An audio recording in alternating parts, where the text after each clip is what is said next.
بسم اللہ الرحمن الرحیم نحمدہ ونصلی علی رسولہ الکریم اما بعد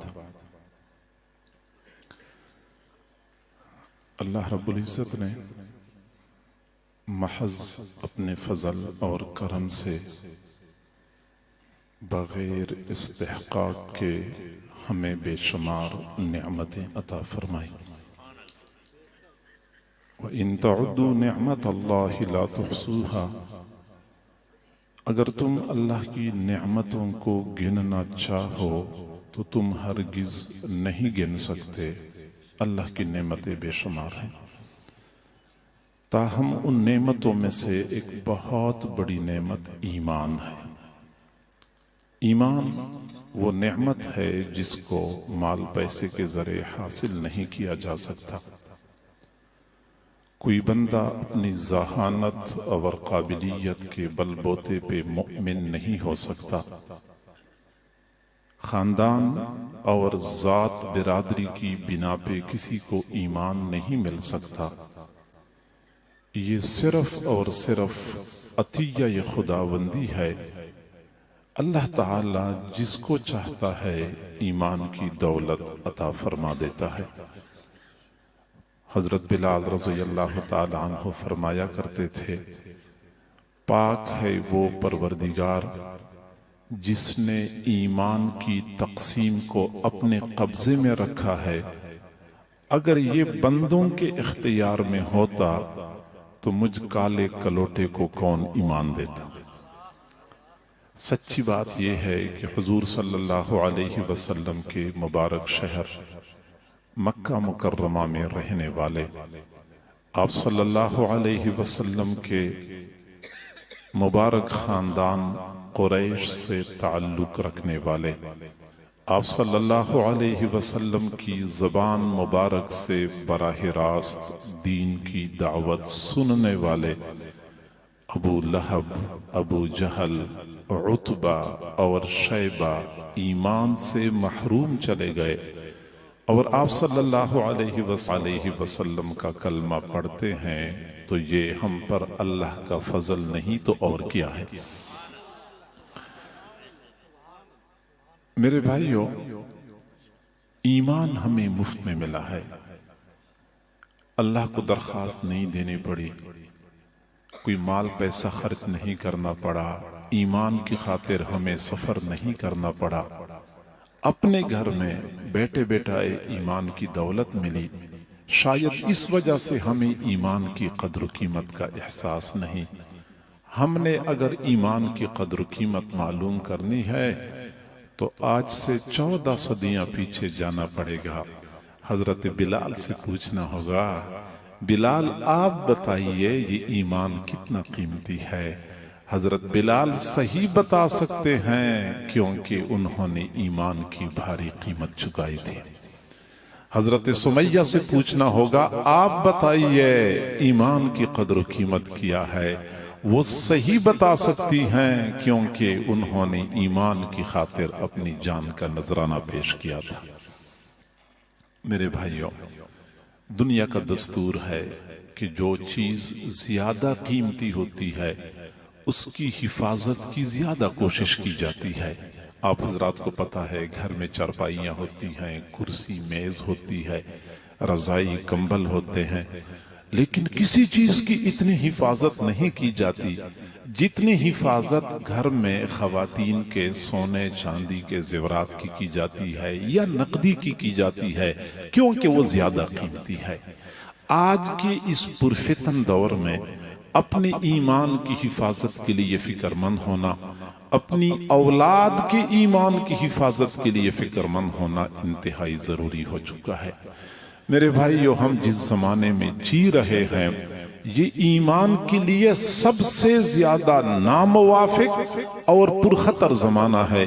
یہ وہی زمانہ ہے جس کے بارے میں آج سے 14 صدیاں پہلے حضور صلی اللہ علیہ وسلم نے فرمایا، بادروا بالاعمال الصالحہ، اے میرے صحابہ تم نیک اعمال میں جلدی کیا کرو، ستکون فتن، ان قریب ایسے فتنے آنے والے ہیں کقطع اللیل المظلم، جیسے تاریک رات کے تہ در تہ اندھیرے ہوتے ہیں. یصبح الرجل مؤمنا ویمسی کافرا، صبح کو بندہ مومن ہوگا، شام کو کافر ہو چکا ہوگا.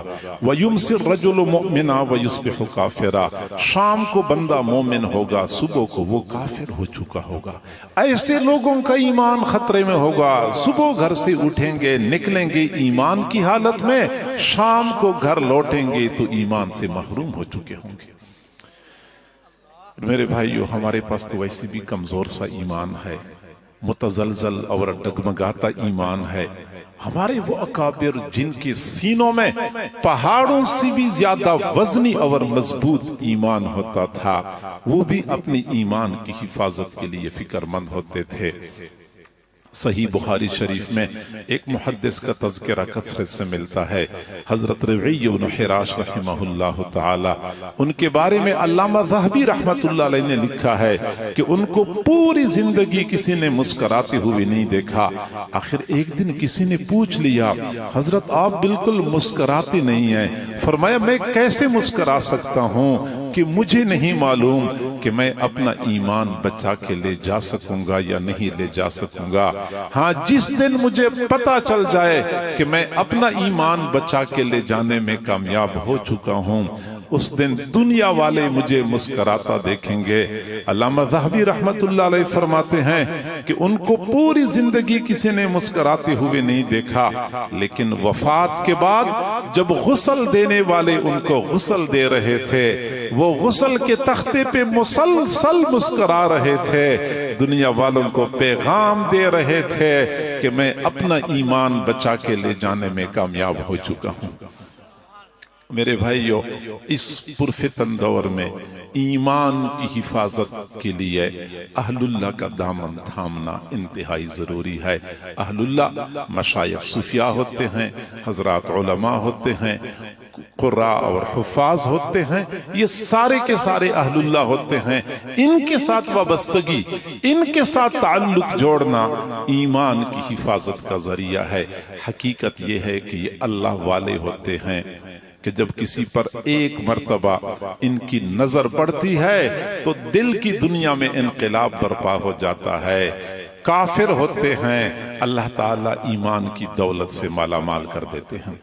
حضور صلی اللہ علیہ وسلم نے ابھی مدینہ منورہ وہ تشریف نہیں لے گئے تھے، ہجرت نہیں فرمائی تھی.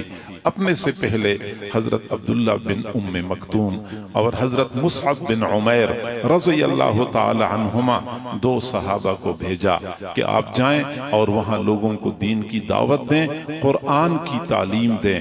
ان دونوں حضرات نے وہاں پہ جا کے لوگوں کو دین کی دعوت دینی شروع کر دی، قرآن کی تعلیم دینی شروع کر دی. لوگ جوک در جوک آتے تھے، کلمہ پڑھ کے مسلمان ہو جاتے تھے. چنانچہ مدینہ منورہ میں ایک سردار تھے، حضرت سعد بن معاذ رضی اللہ تعالی عنہ، جو ابھی تک مسلمان نہیں ہو چکے تھے. ان کو کسی نے بتایا کہ اس طرح دو بندے آئے ہیں، کسی نئے دین کی دعوت لوگوں کو دے رہے ہیں، لوگ کلمہ پڑھ کے مسلمان ہو رہے ہیں اور اثر رسوخ ان کا بڑھ رہا ہے. حضرت سعد بن معاذ رضی اللہ تعالی عنہ غصے ہو گئے اور فرمایا یہ کون ہے جو ہمارے ہوتے ہوئے مدینہ منورہ میں اپنا اثر رسوخ بڑھا رہے ہیں. اپنے چچا زاد بھائی حضرت اسید بن حضیر رضی اللہ عنہ کو بھیجا کہ جاؤ تم دیکھ لو یہ بندے کون ہیں، ان کی تعلیم کی، ان تعلیمات کیا ہیں. حضرت اسید بن حضیر رضی اللہ عنہ ان کی خدمت میں پہنچے. پہلی ملاقات میں دل دے بیٹے، کلمہ پڑھا، مسلمان ہو گئے. واپس آ رہے تھے، حضرت سعد بن معاذ رضی اللہ تعالی عنہ اپنے چچا زاد بھائی کے آنے کا انتظار کر رہے تھے، اپنے ساتھیوں کے درمیان بیٹھے ہوئے تھے. دور سے اسید بن حضیر رضی اللہ عنہ آئے، حضرت سعد بن معاذ نے دیکھ لیا. دیکھتے ہی فرمایا واللہ قسم ہے خدا کی، لقد جاءکم اسید بغیر وجہہ الذی ذہب بہ منکم. اسید جو چہرہ لے کے گئے تھے اسی چہرے کے ساتھ واپس نہیں آ رہے، چہرہ بدل چکا ہے. اور دل تو بدل جاتے ہیں، اللہ والوں کی نظر پڑتی ہے تو چہرے بھی بدل جایا کرتے ہیں. ایمان کی حفاظت کے لیے اللہ والوں کے ساتھ تعلق ضروری ہے۔ قریب کے زمانے میں حضرت شیخ الحدیث مولانا محمد زکریا رحمۃ اللہ علیہ کی خدمت میں ایک بندہ حاضر ہوا، کہنے لگا حضرت پتہ نہیں کیا ہو گیا مجھے، چند دن پہلے ایک ہندو جوگی کے پاس بیٹھا ہوا تھا، پتہ نہیں اس نے مجھ پر کیا تصرف کر لیا کہ وقفے سے میرے دل میں یہ خیال آتا ہے کہ میں ہندو بن جاؤں۔ یہ ہندو جوگی بھی باقاعدہ تصرف کرتے ہیں، جس طرح کے مشائخ صوفیات توجہ ڈالتے ہیں، وقفے سے میرے دل میں خیال آتا ہے کہ میں بھی ہندو بن جاؤں۔ حضرت شیخ الحدیث مولانا محمد زکریا رحمۃ اللہ علیہ نے معاملے کی نزاکت کو سمجھ لیا، اپنے ایک خادم کو ساتھ روانہ کر دیا کہ جائیں اور رائے پور شریف حضرت مولانا عبد القادر رائے پوری رحمۃ اللہ علیہ کے پاس پہنچے، حضرت کو ان کا بتا دیں کہ یہ صورتحال بنی ہوئی ہے۔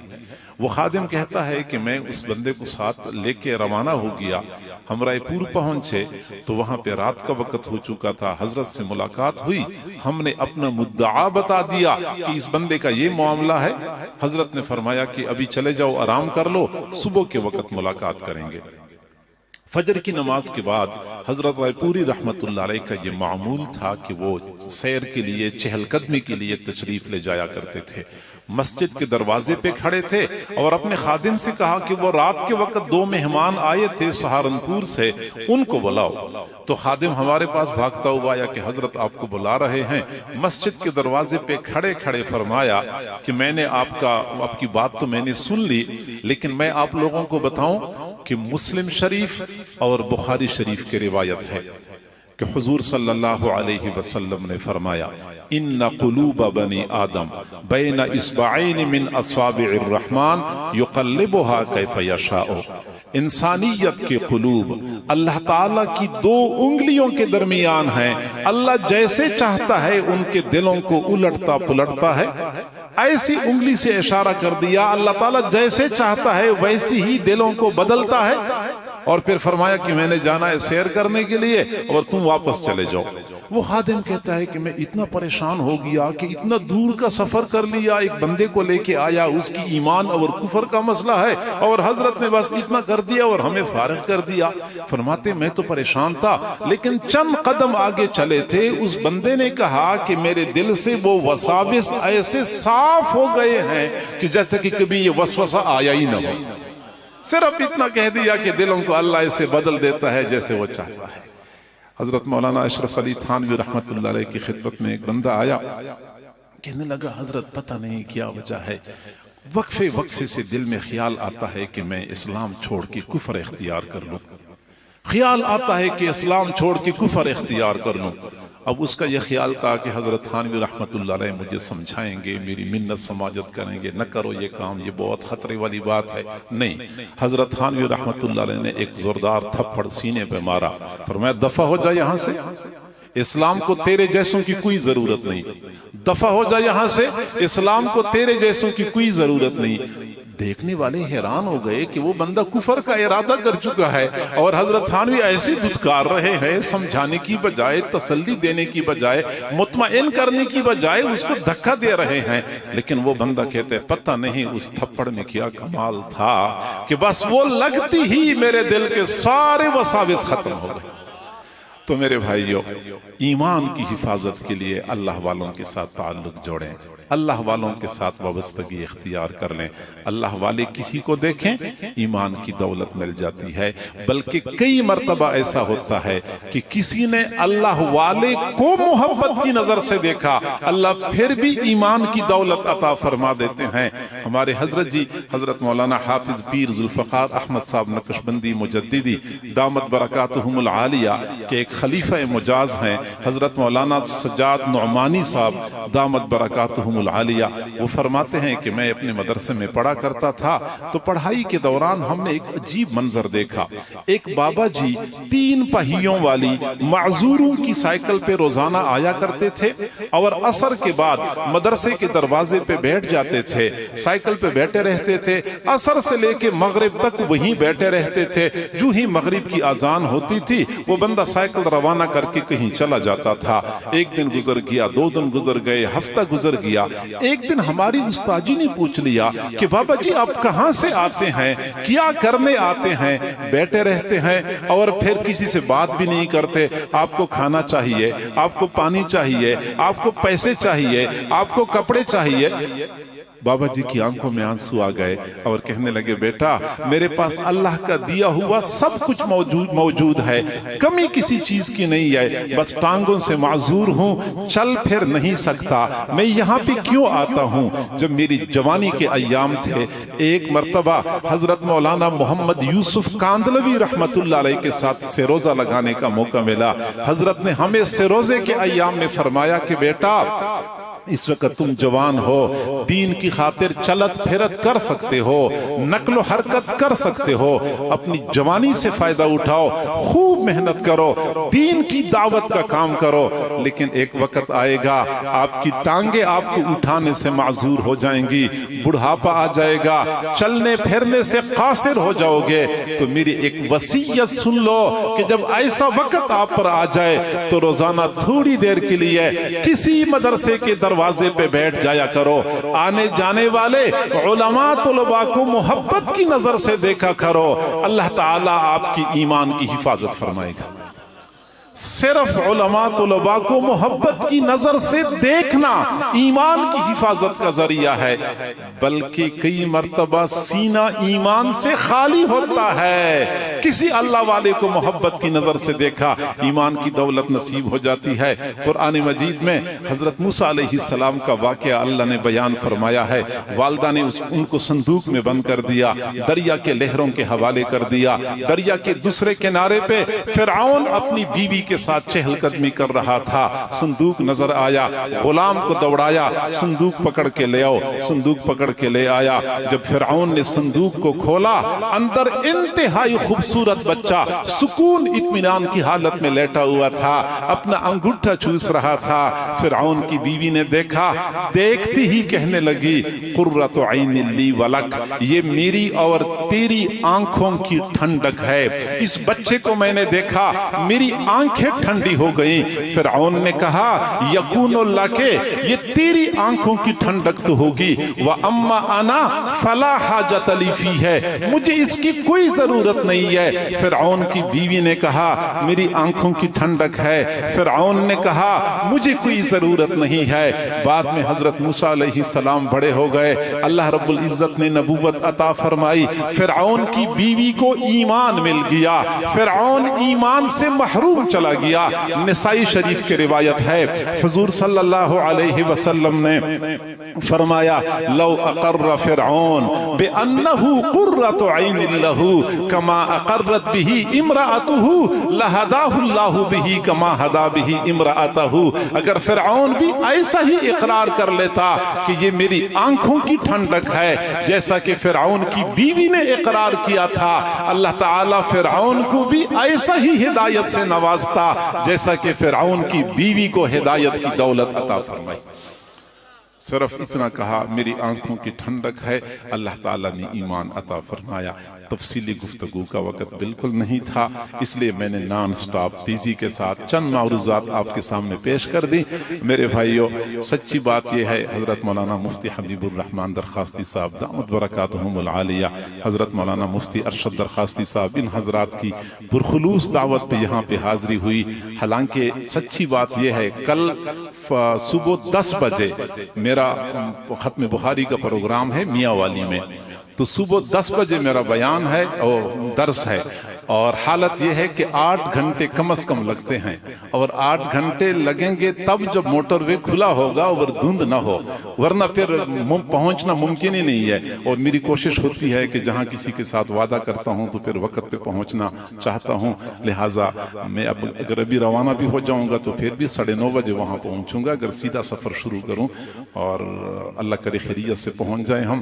آپ حضرات کے لیے اتنا ہی میں نے گزارش کر لی، اور سمجھنے والوں کے لیے تھوڑا بھی کافی ہوتا ہے، نہ سمجھنے والوں کے لیے زیادہ بھی ناکافی ہوتا ہے۔ اللہ تعالی ہم سب کے لیے اس تھوڑے کو کافی بنا دے، ہمیں عمل کرنے کی توفیق عطا فرمائے، اور اس پرفتن دور میں اللہ تعالی ہماری ایمان کی حفاظت فرمائے۔